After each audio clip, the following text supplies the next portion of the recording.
No matches all 6 numbers. Tuesday's jackpot could be $110 million. Good luck. Have a great weekend and play on, America. We were fortunate to have a pretty dry day today, but that will change as we head into the weekend. Rain chances are on the rise, and that continues into early next week, meaning we could have some flooding concerns. I'll have all those details coming up. Now on News Channel 6 at 11, keeping your skin safe from the sun. Tips from medical experts to prevent skin cancer. As your news at 11 starts now. Live from Television Park, this is WJBF News Channel 6 at 11. Good evening, everyone. I'm Dee Griffin. Thanks so much for joining us. Coverage you can count on begins with May being National Skin Cancer Awareness Month, and there are some things doctors say you should do to keep yourself safe as we head into the summer. Isabella Moody has the story. The SunSafe team from the Georgia Cancer Center teamed up with Impact Melanoma, Augusta Canal Authority, and Unite in the Fight Against Cancer to install and maintain 5 sunscreen dispenser stations for public use. The first sunscreen dispenser was unveiled this week at Enterprise Mill. This project is one of these elements of our community outreach, our prevention, to try to help the community decrease the risk of developing cancer. Sunscreen is one way to combat the sun, but experts say you should also avoid midday sun and wear hats and sun protective clothing. You want to use SPF 30 or higher. We really like physical blockers, so those sunscreens that have zinc or titanium oxide are great, and then reapply frequently. The most diagnosed cancer in the U.S. is basal cell carcinoma. Other skin cancers are squamous cell carcinoma and melanoma. So how do you know if you might need to see a doctor? How often you should see or when you should see a dermatologist is related to your personal risk factors. So having a family history of skin cancer, having a history of blistering sunburns, growing up, tanning bed use, all increase your risk. Skin checks and knowing your skin is important so you can notice if something looks different. You should have an idea of where you have moles, where you have spots, so that if something's new, you know it's new. If you do a monthly check, especially if you have the risk of developing skin cancers. In Augusta, Isabella Moody, WJBF News Channel 6. Well, it's time now for a first look at our weather with Chief Meteorologist Jennifer Tracci, and we are gearing up for a wet weekend. Yeah, unfortunately, those rain chances are not changing. It looks like it'll be very certain that we'll have some rain this weekend, and even some weak thunderstorms are in the forecast. You may have heard some thunderstorms early this morning if you were up late last night. We had rain from around midnight all the way until 6 a.m. We even had a couple severe storms, and look at all of the lightning. This was over 400 strikes within 15 minutes alone, and it was mostly in our northern counties. That's where they even picked up on some pea-sized hail in parts of Edgefield and Aiken County, and you can see some heavy rain came down with those storms as well. Now, right now, it is still dry. It was a nice night at Boss Hog, and all across the CSRA, we had dry weather other than a few isolated showers. Our Terry Limber Hyundai Skyview cam looking good here at Augusta Regional Airport. Our almanac shows that we had a low of 62 this morning and then a high of 87. So we cooled down a couple days ago, but we warmed right back up. Well, what's happening with the temperatures next? They're cooling back down this weekend. So we're on a roller coaster ride of temperatures, and the rain chances are just going up and up. Now, right now, those temperatures are in the upper 60s through low 70s. 73 in Wrightsville, 70 in Aiken, 75 in Waynesboro. Dew points are pretty muggy this evening. We're in those low to mid 60s. A lot of moisture around, even though it's dry at the moment. Notice all that rain out to the west of us with this low pressure system stirring in the Gulf. Now, this will continue to bring us rounds of rain as we head into the weekend. Your Saturday morning showing that rain chance and even the possibility of some thunderstorms, as temperatures will be pretty mild in the low 60s. Rain chances are going all the way up to 90% by Sunday and Monday. I'll have a look at your futurecast coming up. Back to you, Dee. All right, thanks so much. We'll see you in a few more minutes. The Salvation Army is partnering with Escape Outdoors to help the community beat the heat. Hannah McDonald has more on the donation drive. The Salvation Army, along with Escape Outdoors, is taking donations of water bottles and fans to help those in our community with the upcoming summer months. The marketing and PR manager at the Salvation Army of Augusta says having these necessities is pivotal with the heat barreling in. Not only for our clients that stay here at the Center of Hope, but just for the community in general, especially those who are struggling with homelessness. A lot of us take for granted that we can just go and get a bottle of water, but there's a lot of people that don't have safe drinking water, and we want to make sure that we are a lifeline for them to come here and get clean, safe water. She says they also want to let people know that if anyone does not have any extra money to have your AC on all day, they will have plenty of fans by the end of the month for anyone who needs them. The owner of Escape Outdoors, Hannah Basali, is also on the Salvation Army's advisory board. Vialta tells me more about their partnership.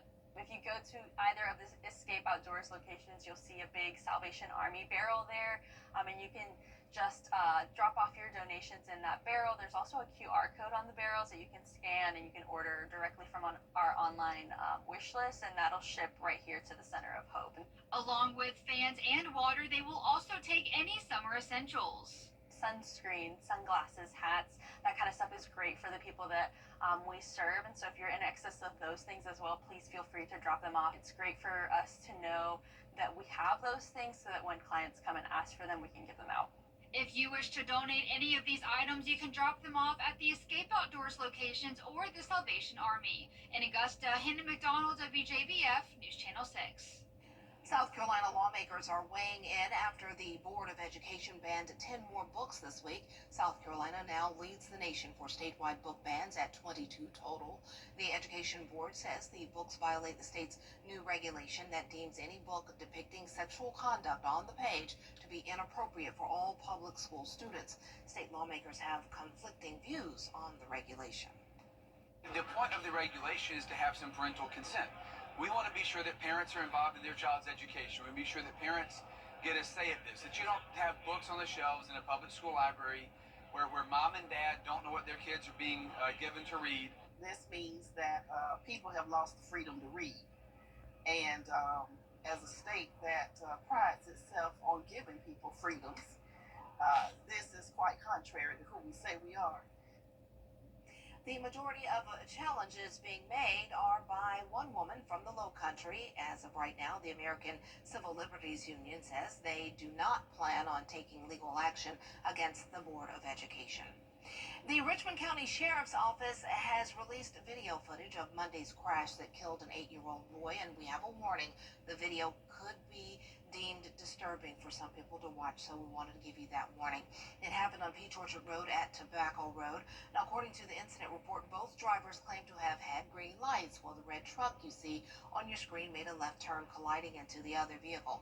The driver in the red truck is Lee Jones, and after an investigation, deputies determined Jones did not have a green light. He has been charged with vehicular homicide for the death of Camden Poole. Local law enforcement is looking to cut down on distracted driving, and there have been around 3,700 crashes in Richmond County so far this year, they say. They also tell us around 35 were because of distracted driving.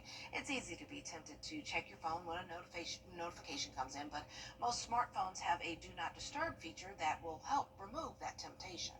You can also go into the iPhone and set up drive and focus or Do Not Disturb and have it automatically come on.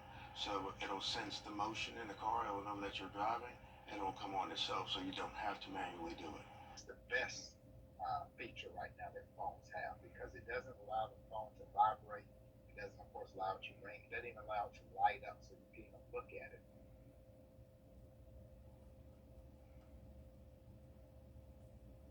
And for those who do not have a Do Not Disturb feature, there are apps like Drive Mode Dash or On My Way that automatically disable alerts when you are driving. Members of a local theater company are celebrating the anniversary of the company with a new location. This year is the Augusta Players' 80th anniversary. Leaders held a ribbon-cutting ceremony at their new building, which is on Ellis Street in the heart of the theater district. Now, this is the first time the theater company has had a place they can call their own. After the ceremony, the Augusta Players headed to the Imperial Theater for the opening of their new musical, Anastasia. And we're going to have a very wet Mother's Day weekend, but as we go into next week, things are changing. We are heating up and drying back out. I'll have that full 10-day forecast coming up. The reviews are in, and guess what? Get started at GeorgiaPower.com today. The Live Viper 6 Skyview Network, sponsored by Terry Lambert Hyundai.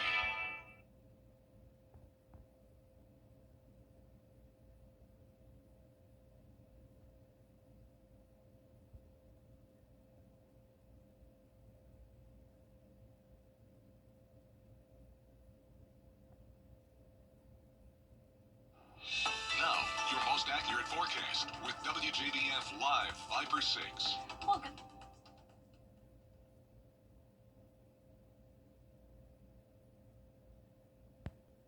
Back here's a look at our current temperatures. We're anywhere from the mid-60s in our northern counties to the mid-70s down towards the south. So still at 75 degrees at the 11 o'clock hour here in Waynesboro. It's mostly cloudy everywhere and also completely dry. So we had a nice dry day for the most part. Like I showed at the top of the show, we did have those storms overnight and expect more rain moving in overnight. You can see all of that here across Alabama and creeping into our area along this cold front. Now, right now on our Terry Lambert Hyundai Skyview cam in Waynesboro, things are looking good. We had perfect weather today for the Boss Hog Cook-Off. I mean, I can tell you it was pretty warm and muggy out there, but I was just so happy that it was dry. We're at 70 degrees here in town. Dew points are still in the mid-60s. And speaking of Boss Hog, it continues tomorrow. Now, I hope you made it down there today, though, because tomorrow is not looking so good. We're going to be in the low 60s in the morning, and then look at these temperatures, only getting into the low 70s by the time the gates close at 4 p.m. And I am expecting rain pretty much all day long. You can see the Mother's Day weekend forecast showing very high rain chances, the rainiest weekend we've had in a while. And as we go into Sunday, those temperatures are staying pretty consistent. So we're in that wedge setup where we have high pressure to our north, bringing in the cooler air, and then we have that front to our south stalling out, bringing the rain chances. So up to a 90% chance Sunday and Monday.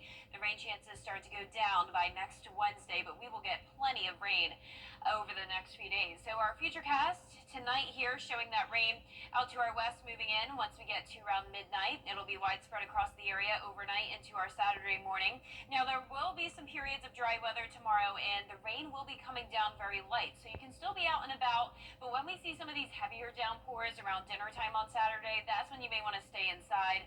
And this continues until a Saturday evening, and then on Sunday morning, more light rain, still not major issues. But then you'll see another round of that heavier rain. So it's just repeating over and over again. These waves of rain, it's light at times, it's heavy at other times. So around Sunday at dinner time, same thing. At this point, you may want to be inside, especially because since the ground is already pretty saturated from rain over the past few days, with all these heavy downpours, that's when we could see some flooding concerns. Our long-range futurecast still showing the rain into Monday morning. I mean, things are just really not changing until we get to Wednesday. So widespread downpours likely throughout the day on Monday. Then on Tuesday, a break here, and then by Tuesday night, more light rain. It's all because of this low pressure just meandering down here in the southeast. Potential rainfall over the next 5 days between 4 to 5 inches. We've already had some spots get over 3 inches of rain from the storms we've had, but this will finally be more widespread rain. Over the past couple of days, it's just been those hit or miss showers and storms. Look at the temperatures. We're on a roller coaster ride going from the low 70s through the low 90s. It is going to get hot, above average temperatures likely for that third week of May. Your 10-day forecast is showing the rain chances staying very high from Saturday through Tuesday. Just a 20% chance of showers on Wednesday, back to sunshine on Thursday and Friday, heating up to 92 on Friday. A very hot next weekend with just a few showers. Now back to you, Dee. All right, thanks so much, Jenna. We appreciate you, definitely. Well, we're celebrating Teachers Appreciation Week. It takes place the first full week of May every year and has been celebrated since 1984. Here at WJBF, we believe extraordinary teachers make an impact on their students' lives, and we're not the only ones. Hello, I'm Forrest Mahan, president of Aiken Technical College, and I was very fortunate to have a lot of great teachers throughout my career. But the one that stands out is Miss Linda Williams, who was my high school English teacher. For 4 years, she taught us the importance of not only good literature, but also the importance of good written communications. Very thorough in helping us learn how to write, proper grammar, and how to be able to communicate effectively. In my career path, that has proven invaluable as I'm able to communicate in a way that a lot of people may not be able to, largely due to her influence. In addition, I'm very careful about my grammar, both with text and emails, which isn't often common, but that's the impact that Ms. Williams had on me over 30 years ago. So thank you for all you did for me, Ms. Williams, and you are an exemplary teacher and an example that all should follow. And here's a look at tonight's winning lottery numbers for the South Carolina Lottery. Pick 3, 3, 5, 5, and the pick 4 winning numbers 3808. The Fireball is 6. We'll be right back.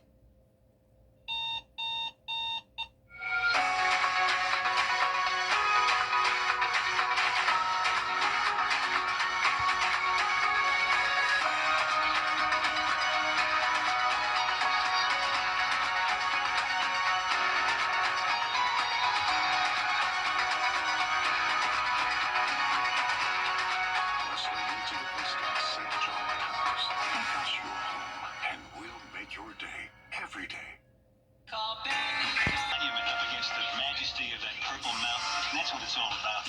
Weeknights starting at 6 on MeTV. For years, WJBF News Channel 6 and our partners have championed local families through our Children First campaign. Together, our mission has always been to strengthen our community by uplifting children and their families across the CSRA.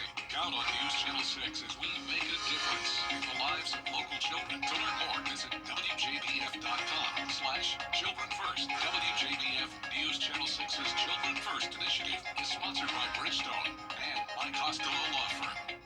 You can't always choose the weather, but you can choose your weather app. Go with the most accurate and most trusted, the Live Viper 6 mobile app.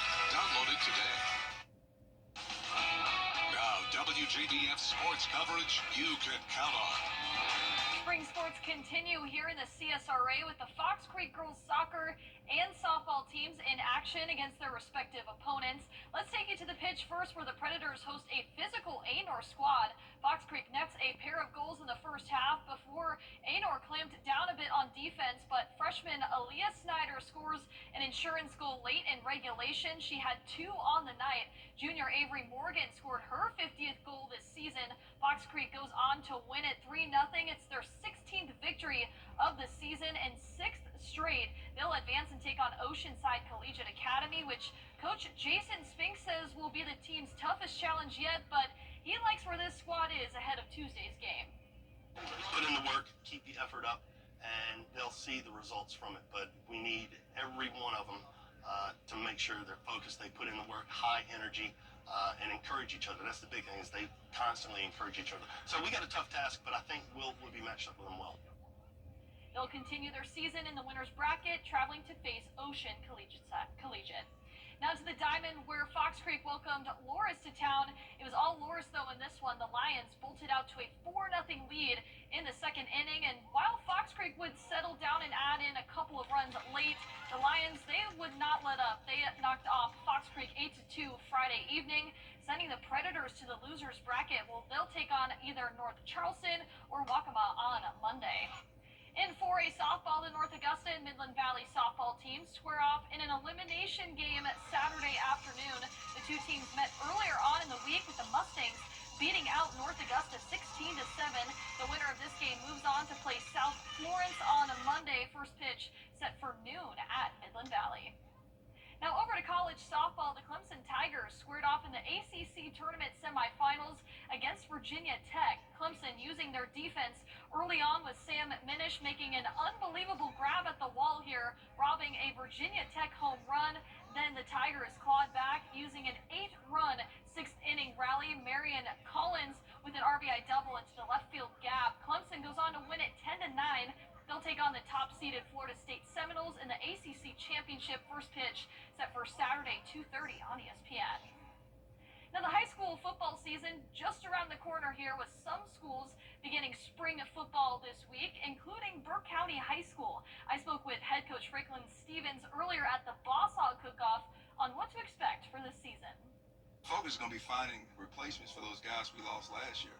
We need some guys to step up. There's been some young guys who have not gotten opportunities they would like to have had, and now it's their opportunity. They get a chance to drive the car themselves, sit on the sideline cheering, talking about what I would do if I got this chance. Well, that chance is coming now, so it's just finding guys to replace those guys and getting those guys to bond and understand how we want to do things. The spring game set for May 22nd. That's it for sports. We'll be right back. What's for dinner? Fresh for everyone. We will have on and off rain over the weekend, most of it light, but we could have some weak thunderstorms as well, especially on Sunday. Cooler temperatures in the low to mid 70s, then warming into the 80s on Tuesday. Still a high chance of rain at that point, and then low 90s with sunshine on Friday of next week. All right, a school in Cummington got creative, teaching their students how the papal conclave works by doing one on their own. Look at that. Oh, how cute. Students put their votes into a can and elected 7-year-old David to be their pope. When once voted in, David dressed in ceremonial robes and blessed his flock. From there, Pope David made his rounds on campus, being driven in his own Pope-mobile, which was a golf cart. And he even had his own security team. You never know, he might grow up to be the Pope. I mean, yeah, a lot of pressure now. You never know. There you go. Name it and claim it. All right, thanks so much for joining us. Have a great but safe evening.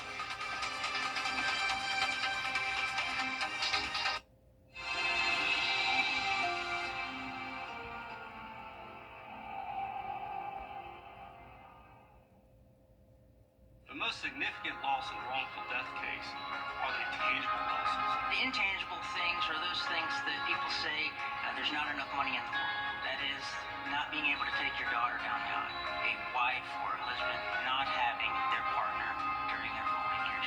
You feel the loss, and then you're doing your job as a trial lawyer.